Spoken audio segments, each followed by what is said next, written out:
O caso de hoje é uma sugestão dos inscritos. Foi um dos maiores desastres aéreos que ocorreu no Brasil, mas acabou ficando esquecido pela mídia e pelas gerações mais novas.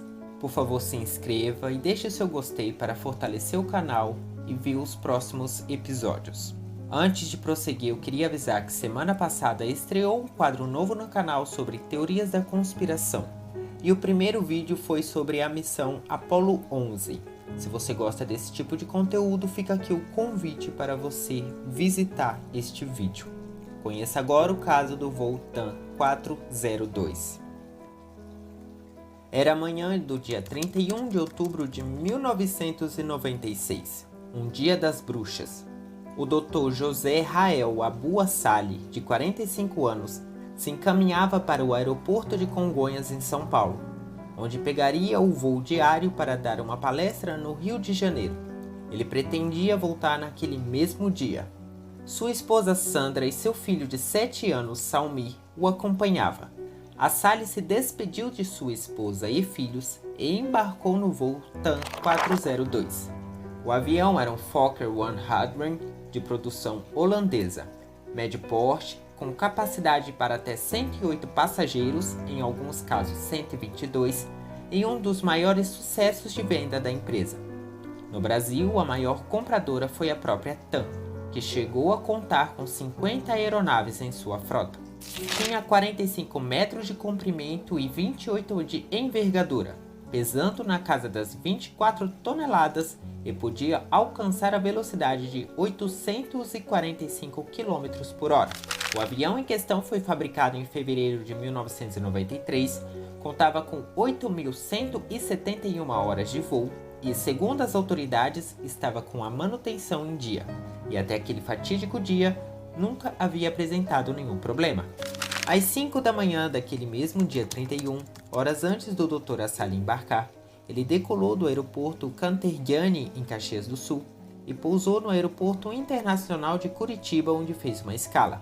Decolou novamente às 6h30 e pousou em Congonhas às 7h30. Depois de trocar de tripulação, deveria seguir para o aeroporto internacional do Guararapes, no Rio de Janeiro. O capitão era José Antônio Moreno, 35 anos de idade, filho do então prefeito de Mogi Mirim, José dos Santos Moreno. Era casado e tinha 2 filhos, formado desde 78, com mais de 6.000 horas de voo, das quais 2.000 eram em um Fokker 100. Era considerado um piloto experiente e habilitado para comandar a viagem.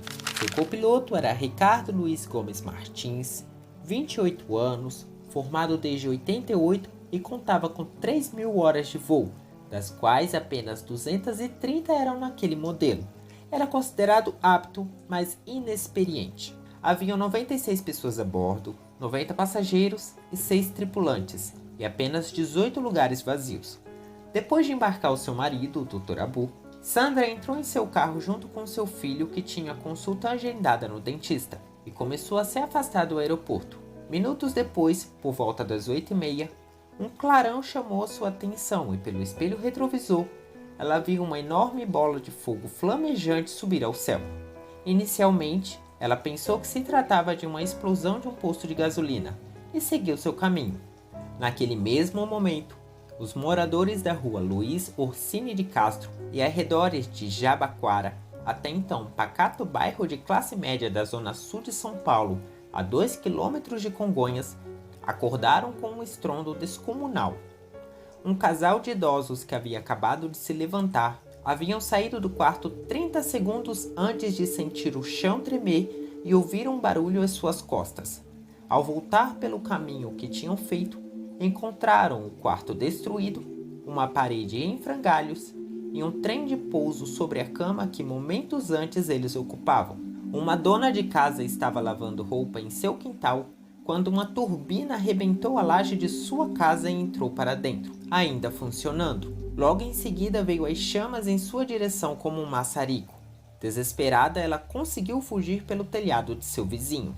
Uma mulher estava conversando com seu avô na entrada de sua casa, quando a cabine do piloto arrebentou a parede e entrou em sua cozinha.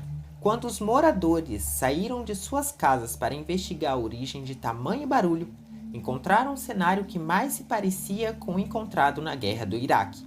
A rua estava destruída e em chamas. Destroços retorcidos estavam espalhados por toda parte. 10 casas à direita da rua estavam em frangalhos, enquanto as casas do lado esquerdo pareciam ter sido metralhadas com estilhaços. 7 carros que estavam estacionados foram tragados pelo fogo e depois explodiram. Havia combustível em chamas espalhado por toda parte, já que a rua era uma ladeira. Os moradores começaram, com baldes e mangueiras, o árduo trabalho de apagar o fogo. Todos queriam saber o que tinha acontecido. Ninguém sabia ao certo. O fogo começou a se espalhar por toda parte, transformando a rua em um verdadeiro inferno. Os voluntários saíram pela rua, batendo de porta em porta das casas que ainda estavam de pé, tirando o máximo de pessoas que estivessem ali antes de serem carbonizadas. A imprensa não demorou a chegar, frenética por informações que ninguém tinha ao certo. Os primeiros boatos davam conta que um avião havia caído sobre as casas daquela rua. A polícia militar não demorou a chegar e afastar os curiosos que se espremiam para ver o que acontecia. Ambulâncias chegaram para prestar socorro aos feridos, pessoas que haviam sido atingidas por estilhaços, queimadas por combustível ou retirada dos escombros ainda com vida. Os bombeiros completaram o comboio para controlar o fogo. Alguns parentes das vítimas apareceram no lugar e começaram a correr de um lado para o outro em busca de respostas. O caos estava instalado.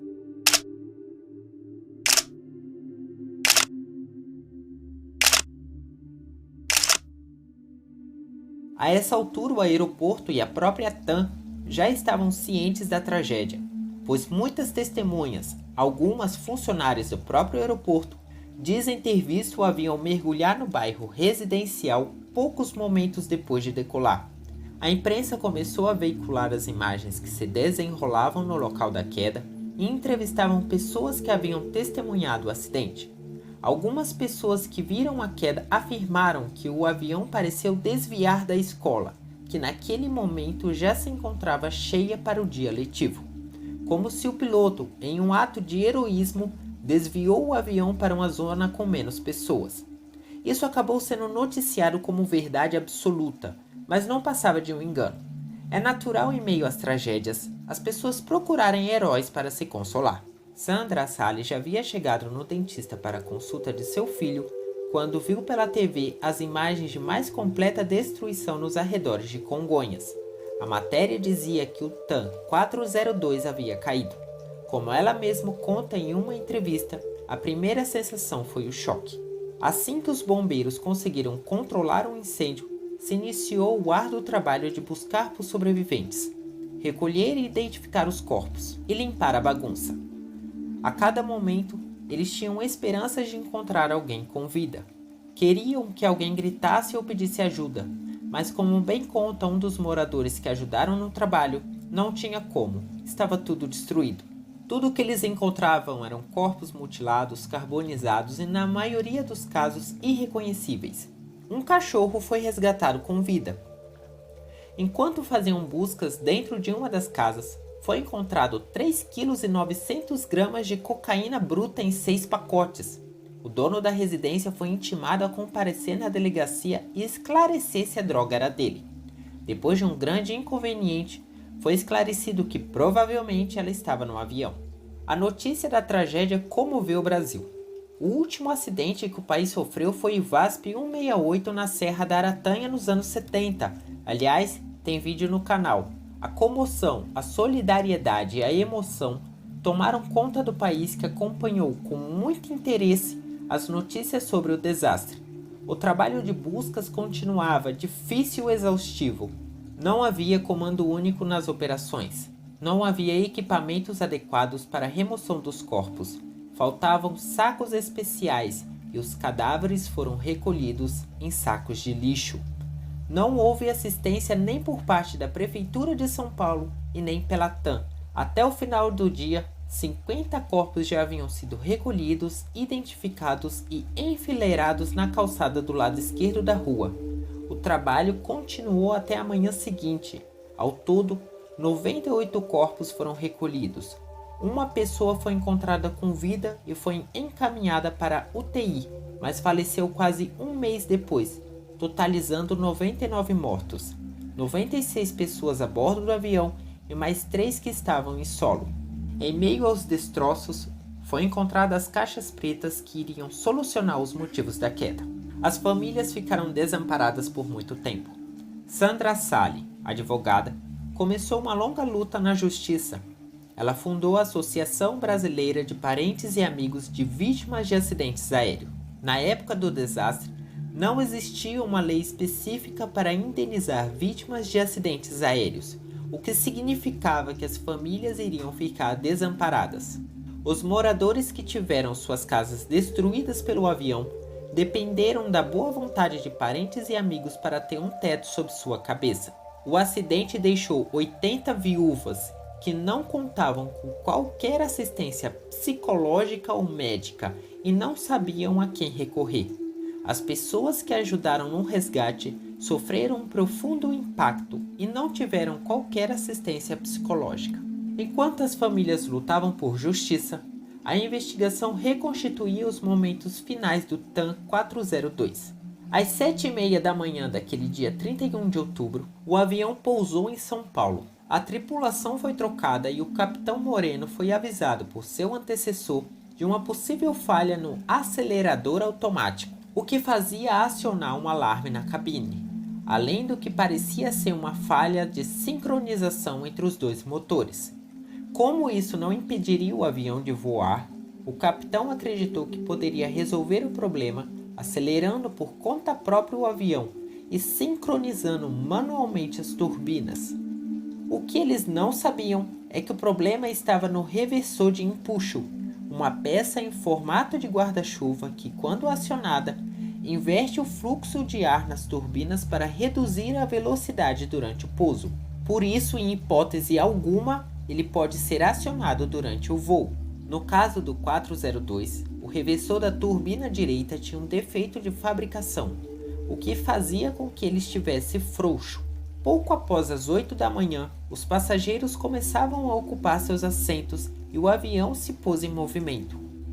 Às 8h26, ele tem autorização para decolar e começou a correr pela pista. Nesse momento, um alarme tocou na cabine apontando falha na aceleração. O piloto pensou se tratar do mesmo problema que seu antecessor relatou e decidiu ignorar. Foi um julgamento imprudente. Se ele tivesse recuado naquele ponto, a tragédia não teria acontecido. Quando o avião atingiu sua velocidade máxima, 240 km por hora, o reversor foi acionado, causando um estalo que foi ouvido por todos, seguido de um tremor em todo o aparelho.